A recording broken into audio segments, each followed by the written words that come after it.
നമസ്കാരം, എല്ലാ പ്രിയപ്പെട്ട പ്രേക്ഷകർക്കും ഒരു പുതിയ വീഡിയോയിലേക്ക് സ്വാഗതം. നമ്മളിപ്പോൾ തെരഞ്ഞെടുപ്പ് അടുത്ത് വരികയാണ്. നിയമസഭാ തെരഞ്ഞെടുപ്പ് പടിവാതിൽക്കൽ എത്തി നിൽക്കുകയാണെന്ന് തന്നെ പറയാം. അപ്പം ഞാൻ ഒരുപാട് വീഡിയോ ഒക്കെ കാണുന്നുണ്ട്. സർവേ ഫലങ്ങളാണ് കൂടുതലും. അപ്പോൾ സർവേ ഫലങ്ങൾക്ക് വലിയ പ്രാധാന്യമില്ല. എന്നാൽ മുമ്പത്തെ പോലെയല്ല, ഇപ്പോൾ സർവേ ഫലങ്ങൾക്ക് നല്ല പ്രാധാന്യമുണ്ട്. മിക്കവാറും ഒക്കെ സർവേ ഒക്കെ കറക്റ്റ് തന്നെയാണ്. എങ്ങനെയൊക്കെ അന്വേഷിച്ചാലും പറക്കിയാലും ഒരു ഭരണമാറ്റം അതിന് തന്നെയാണ് സാധ്യത കാണുന്നത്. മിക്കവാറും സർവേ കണ്ടിട്ട് ഞാനെടുത്ത സർവേ അല്ല, പക്ഷെ ആ സർവേ വിലയിരുത്തുമ്പോൾ നമുക്ക് മനസ്സിലാക്കാൻ കഴിയുന്നത് ഒരു ഭരണമാറ്റത്തിന് തന്നെയാണ് സാധ്യത. അപ്പോൾ LDF പറയുന്നു തുടർ ഭരണത്തിന് തന്നെയാണ് സാധ്യതയെന്ന് അവർ പറയുന്നു. അവർ പ്രതീക്ഷിക്കുന്നു. അവർക്ക് പ്രതീക്ഷിക്കാമല്ലോ, പ്രതീക്ഷിക്കാൻ വേണ്ടി പ്രത്യേകിച്ച് കാശൊന്നും ചിലവില്ല. മറ്റു പാർട്ടികൾ പറയുന്നു ഞങ്ങൾ അധികാരത്തിൽ വരുമെന്ന്. അപ്പോൾ BJPയുടെ പ്രാധാന്യം കുറവാണ്. BJP അധികാരത്തിൽ വരാൻ സാധ്യത വളരെ കുറവാണ്. അത്രത്തോളം ഒരു ബലം BJPക്ക് സംസ്ഥാനത്ത് വന്നിട്ടില്ല.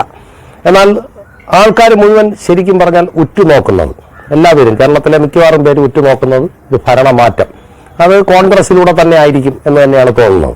ഞാൻ കോൺഗ്രസ്സുകാരനല്ല, എങ്കിലും കോൺഗ്രസിലൂടെ തന്നെയാണ് ഒരു ഭരണമാറ്റത്തിന് സാധ്യത കാണുന്നത്. നമ്മൾ ഈ തുടർ ഭരണം എന്ന് പറയുമ്പോൾ ഇനിയിപ്പോൾ ഈ സർക്കാർ പോകുമ്പോൾ 5 വർഷം കൂടെ ഇനി പിന്നിടും. അങ്ങനെയാണെങ്കിൽ ഇപ്പോൾ 10 വർഷം പിന്നിട്ടു പിണറായി വിജയന്റെ നേതൃത്വത്തിലുള്ള ഗവൺമെന്റ്. ഇനി ഒരു 5 വർഷം കൂടെ തുടർ ഭരണം. ഇതുകൊണ്ട് എന്ത് നേട്ടം ഉണ്ടാകും? നാളിതുവരെ 10 വർഷം കൊണ്ട് എന്ത് നേട്ടം ഉണ്ടായി നമ്മൾ ചിന്തിക്കണം. ഒരുപക്ഷെ ആരും പറയാത്തൊരു കാര്യമാണ് ഞാൻ ഈ വീഡിയോയിൽ പറയുന്നത്. നമ്മുടെ സുഹൃത്തുക്കളായിട്ട് ധാരാളം പെയിന്റിങ്ങിന്റെ പണിക്കാരുണ്ട്, ഓട്ടോറിക്ഷ ഡ്രൈവേഴ്സ് ഉണ്ട്, അത് മാത്രമല്ല കെട്ടിട പണിക്ക് പോകുന്നവരുണ്ട്, മറ്റ് പ്രൈവറ്റ് സ്ഥാപനങ്ങളിൽ വർഷങ്ങളായിട്ട് ജോലി ചെയ്യുന്നവരുണ്ട്. കഴിഞ്ഞ 10 വർഷം കൊണ്ട് ഇവരുടെ ജീവിത നിലവാരത്തിൽ ഒരു മാറ്റവും വന്നതായി എനിക്ക് തോന്നുന്നില്ല. സർക്കാർ മുഖേന ഒരു മാറ്റവും അതിൽ കൊണ്ടുവന്നതായിട്ടും തോന്നുന്നില്ല. അവരെയൊക്കെ സംബന്ധിച്ചിടത്തോളം ഏത് ഗവൺമെന്റ് വന്നാലും ഒരുപോലെ തന്നെയാണ്. അപ്പൊ ഈ ഗവൺമെന്റിന് മാത്രം പ്രത്യേകിച്ച് ഒരു നേട്ടം അവകാശപ്പെടാനില്ല. പെൻഷന്റെ കാര്യം പറയുന്നു. മറ്റ് സംസ്ഥാനങ്ങളിൽ കേരളത്തിലേക്കാളും പെൻഷൻ തുക വളരെ കൂടുതലാണ്.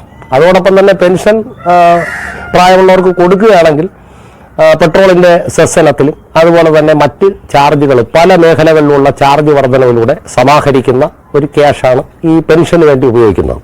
പക്ഷെ അത് സർക്കാർ സംവിധാനത്തിൽ മറ്റുള്ളവരുടെ കയ്യിൽ എത്തിക്കുന്നതേ ഉള്ളൂ. അതൊരു സർക്കാരിന്റെ ഡ്യൂട്ടി മാത്രമാണ്. അല്ലാതെ ഇന്ന ആൾ മുഖ്യമന്ത്രി ആയിരുന്നതുകൊണ്ട് നമുക്ക് ഇത്ര പെൻഷൻ കിട്ടി, അങ്ങനെയൊന്നും ഒരു അവകാശവാദവും ഉന്നയിച്ചിട്ട് യാതൊരു കാര്യവുമില്ല. എന്തൊക്കെ പറഞ്ഞാലും സർവേ ഫലങ്ങളെ വിലയിരുത്തുമ്പോൾ ഒരു ഭരണമാറ്റത്തിന് തന്നെയാണ് സാധ്യത. 75% ആൾക്കാരും ഭരണമാറ്റം ആഗ്രഹിക്കുന്നുണ്ട്.